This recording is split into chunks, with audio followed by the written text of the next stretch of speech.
Innal hamdalillah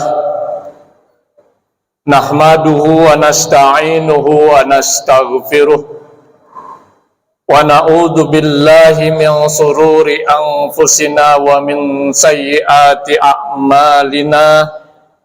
May yahdihillahu fala mudhillalah wa may yudlilhu fala hadiyalah. Asyhadu an la ilaha illallah wahdahu la syarikalah wa asyhadu anna Muhammadan abduhu wa rasuluh. Qala Allah Ta'ala fi kitabihil karim. A'udzu billahi minas syaitonir rajim. Bismillahirrahmanirrahim. Ya ayyuhalladzina amanu taqullaha wal tanzur nafsum ma qaddamat ligad. Wattaqullaha innallaha khabirum bima ta'malun. Wa qala ta'ala ya ayyuhan nasu taqu rabbakumul ladzi khalaqakum min nafsin wahidah wa khalaqa minha zawjaha wa bassa minhuma rijalan katsiran wan nisaa wattaqullaha alladzi tasaaluna bihi wal arham innallaha kana 'alaikum raqiba. Wa qala ta'ala ya ayyuhalladzina amanu taqullaha wa qulu qawlan sadida yuslih lakum a'malakum wa yaghfir lakum dzunubakum wa may yuti'illaha wa rasulahu faqad faza fawzan azima. Amma ba'du fa inna asdaqal hadisi kitabullah wa ahsanal hadi hadi Muhammadin sallallahu alaihi wasallam wa syarrul umuri muhdatsatuha wa kullu muhdatsatin bid'ah wa kullu bid'atin dolalah wa kullu dolalatin finnar. Ma'asyiral muslimin, sidang Jumat rahimani wa rahimakumullah. Puji syukur kita panjatkan kehadirat Allah Subhanahu wa taala. Salawat dan salam kita haturkan kepada baginda Rasulullah Muhammad sallallahu alaihi wasallam.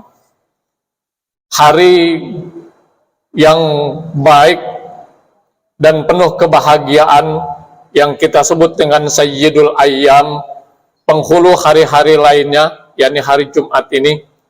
Mari kita sama-sama jadikan sebagai momentum untuk menjaga, memelihara, meningkatkan keimanan dan ketakwaan kita kepada Allah Subhanahu wa taala sebagai bekal utama dalam kita melaksanakan aktivitas kita saat berada di dunia sekarang ini, lebih-lebih saat kita memasuki kehidupan yang kekal dan abadi, yakni kehidupan akhirat kelak. Allah Subhanahu wa taala mengingatkan kepada kita, bismillahirrahmanirrahim, wa tajawwadu fa inna khairaz zadit taqwa. Berbekallah kamu dan sebaik-baiknya bekal itu adalah takwa kepada Allah Subhanahu wa taala. Bahkan ketika takwa ini melekat pada diri kita, Allah Subhanahu wa taala akan senantiasa memberikan solusi, memberikan jalan keluar dari berbagai permasalahan yang kita hadapi. Bahkan Allah juga akan memberikan rezeki dari jalan yang tidak pernah kita duga dan tidak pernah kita sangka. Sebagaimana dikemukakan dalam salah satu ayatnya, bismillahirrahmanirrahim, wa may yattaqillaha yaj'al lahu makhraja wa yarzuquhu min haitsu la yahtasib. Tema khutbah Jumat kita hari ini saya sampaikan tentang 7 indikator kebahagiaan dunia menurut Ibnu Abbas. Ma'asyiral muslimin, sidang Jumat rahimani wa rahimakumullah. Kita tahu bersama bahwa Ibnu Abbas adalah sahabat Rasulullah yang sangat telaten dalam menjaga dan melayani baginda Rasulullah Muhammad sallallahu alaihi wasallam. Bahkan secara khusus beliau juga mendoakan Ibnu Abbas.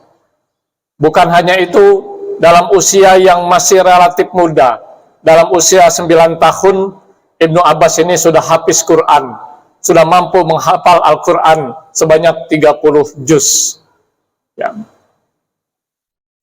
Hafiz Quran sebanyak 30 juz. Suatu hari Ibnu Abbas ini ditanya oleh tabi'in, sahabat sesudah wafatnya Rasulullah Shallallahu Alaihi Wasallam, apa sebenarnya yang dimaksud dengan kebahagiaan dunia? Kata Ibnu Abbas, kebahagiaan dunia indikator kebahagiaan dunia itu ada 7. Yang pertama adalah qalbun syakirun, hati yang senantiasa bersikir, hati yang senantiasa bersyukur. Kemudian yang kedua adalah al-azwajus salihah, memiliki pasangan hidup yang soleh dan soleha. Yang ketiga, wa auladuhu abror, memiliki anak yang berbakti, baik kepada Allah maupun kepada kedua orang tua. Kemudian yang keempat, al-abiyatus salihah, ya, lingkungan yang kondusif, lingkungan yang baik dalam kehidupan kita sehari-hari. Kemudian yang keempat, al-malu halal, memiliki harta yang halal. Yang kelima, tafaqahu fiddin, semangat memahami ilmu agama. Dan yang ketujuh adalah al-umratul barakah, umur yang berkah. Masyarul muslimin sidang Jumat rahimani wa rahimakumullah. Menurut Ibnu Abbas, orang yang begitu dekat dengan Rasulullah, ketika ditanya apa kebahagiaan hidup dunia, menurut beliau ada 7. Yang pertama adalah qalbun syakirun, hati yang senantiasa bersyukur kepada Allah Subhanahu wa Ta'ala.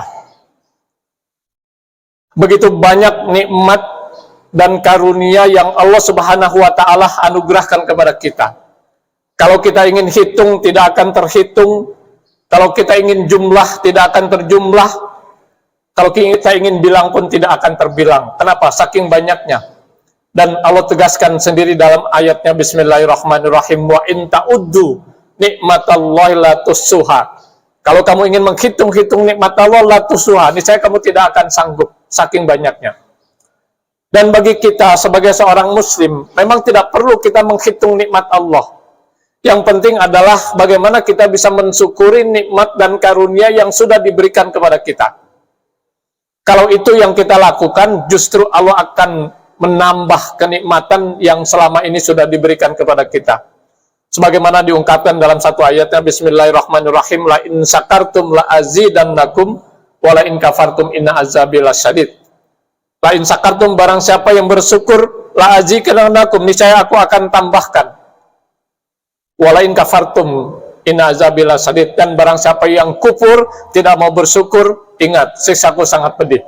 Artinya mudah sekali bagi Allah menghilangkan nikmat dan karunia yang selama ini diberikan kepada kita.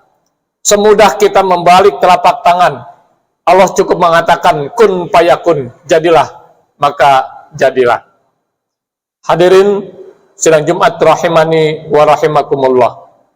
Indikator yang kedua, kebahagiaan dunia menurut Ibnu Abbas adalah al-qadwalus salihah, memiliki pasangan hidup yang soleh dan soleha. Kalau dia seorang suami, punya istri yang soleha. Kalau dia seorang istri, punya suami yang soleh. Sesuatu yang kita impi-impikan, sesuatu yang kita idam-idamkan, sesuatu yang kita harapkan. Setelah kita membina dan membangun rumah tangga, kita ingin rumah tangga kita menjadi rumah tangga yang sakinah, mawadah, warohmah, bil barakah. Dan Rasulullah jauh-jauh hari sudah memberikan tuntunan kepada kita. Pada saat kita mencari pasangan hidup kita, ada 4 kriteria yang harus menjadi dasar. Tunkihul mar'ali arba'in, wali limaliha, wali hasabiha, wali jamaliha, wali diniha, fasfar bizatiddin tarobat yadaka. Nikahilah pasangan hidup dengan 4 hal. Karena kecantikannya, atau karena kegantengannya, karena keturunannya, karena kekayaannya, fasfar bizatiddin, dasari kepada agama, etika, moral, akhlak, tarobat yadaka. Niscaya kamu akan bahagia, kamu akan beruntung. Dan ketika pasangan hidup kita soleh dan soleha, tidak akan ada dalam rumah tangga itu yang namanya KDRT, kekerasan dalam rumah tangga, tidak akan ada.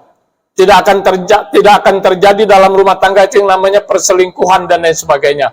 Karena masing-masing berada pada jalan yang diridhai oleh Allah Subhanahu wa taala. Dan bila ada masalah akan diselesaikan dengan mu'asyarah bil ma'ruf berdasarkan ketentuan Allah dan Rasul-Nya dalam kehidupan kita. Ma'asyiral muslimin sidang Jumat rahimani wa rahimakumullah.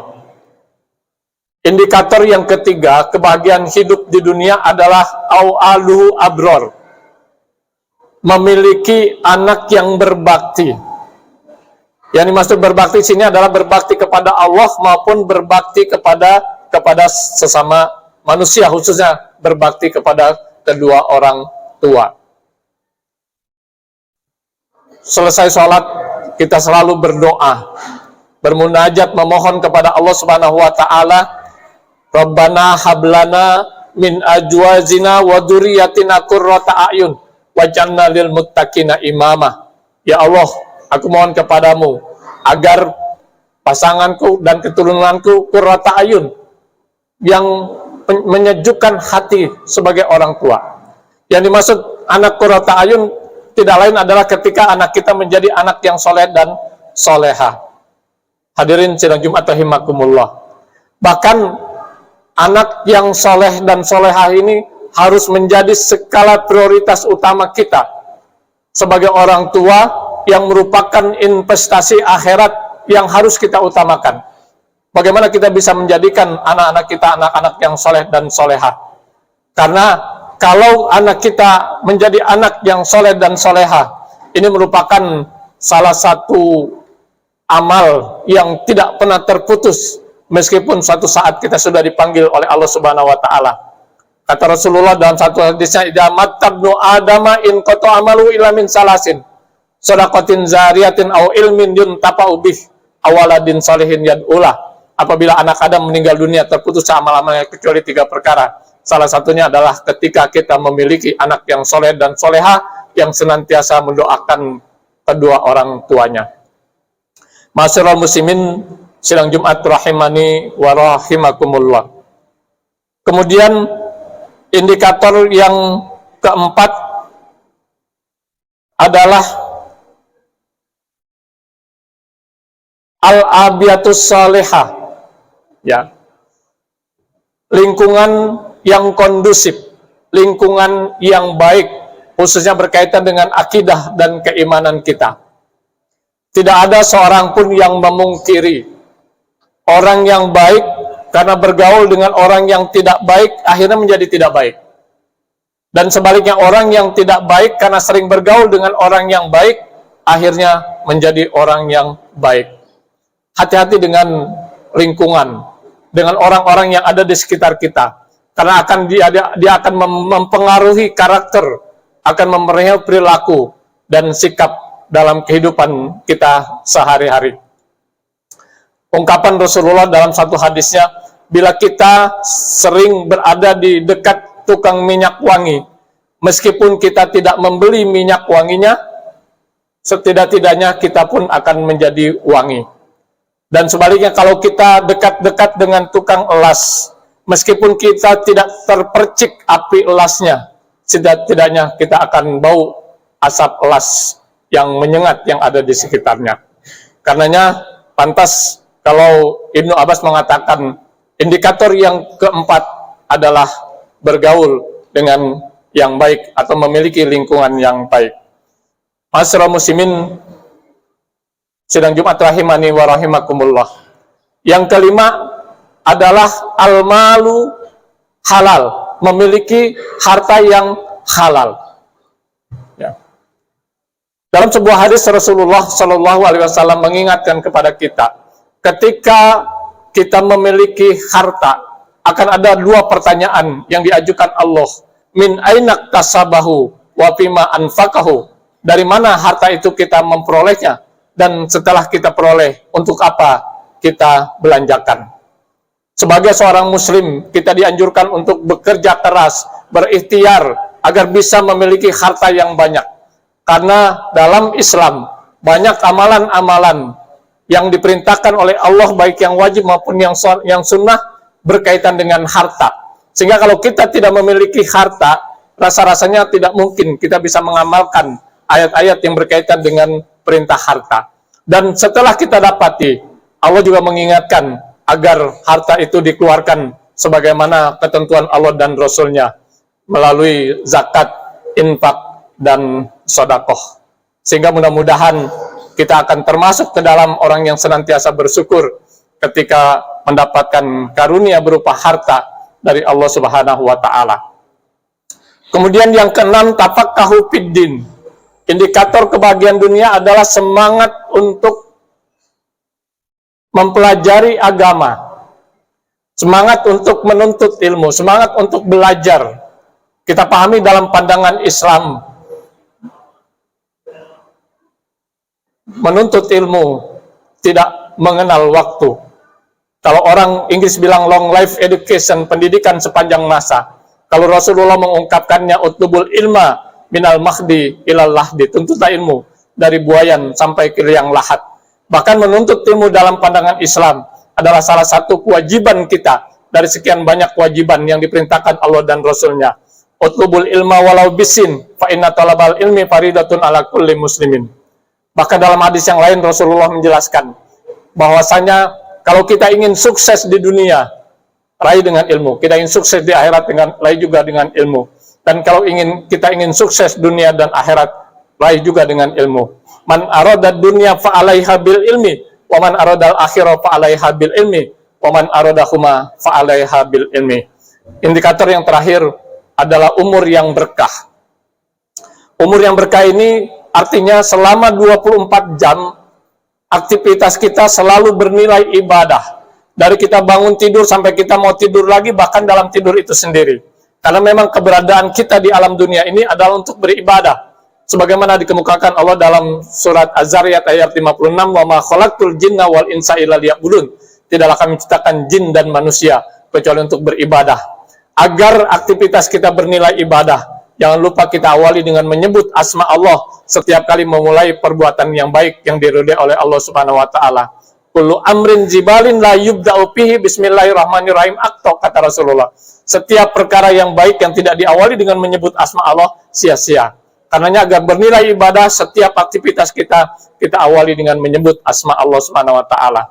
Masyaallah muslimin, sidang Jumat rahimani wa rahimakum. Inilah 7 indikator kebahagiaan dunia. Ketika 7 ini melekat pada diri kita, bukan saja kita bahagia ketika berada di alam dunia ini, tapi juga sekaligus kita akan bahagia ketika memasuki kehidupan yang kekal dan abadi, yakni kehidupan akhirat kelak. Barakallahu li wa lakum fil Qur'anil azim wa nafa'ani wa iyyakum bima fihi minal ayati wa dzikril hakim. Fataqabbal minni wa minkum tilawatahu innahu huwal ghafurur rahim.